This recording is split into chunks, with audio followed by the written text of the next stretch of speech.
Hello mga idol, maupay nga aga sa iyong tanan.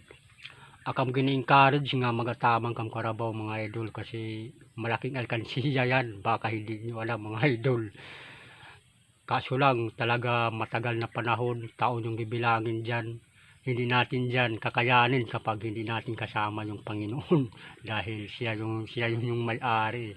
Kaya mga idol, kung may kit hayop nga karabaw darakang pagkakaiba sa pamilya nga waray kung sa yaon talaga didako ang diferensya.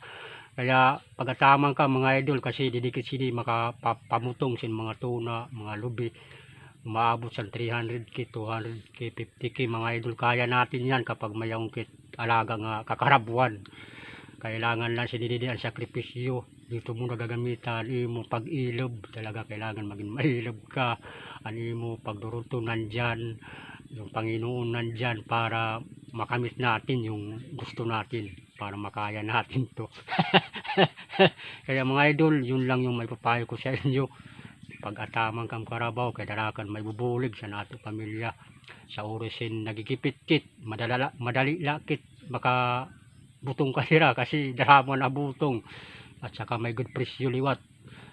Sige mga idol, dila tatutip na nato video. Talaga yung payo ko sa inyo, aprobado yan mga idol dahil pinagdaanan ko yan. Hanggang ngayon yan pa rin yung ginagawa ko. Sige mga idol, dito na yung video natin. Salamat, sana sundin ninyo para maging maayos yung buhay natin. Sige idol, salamat.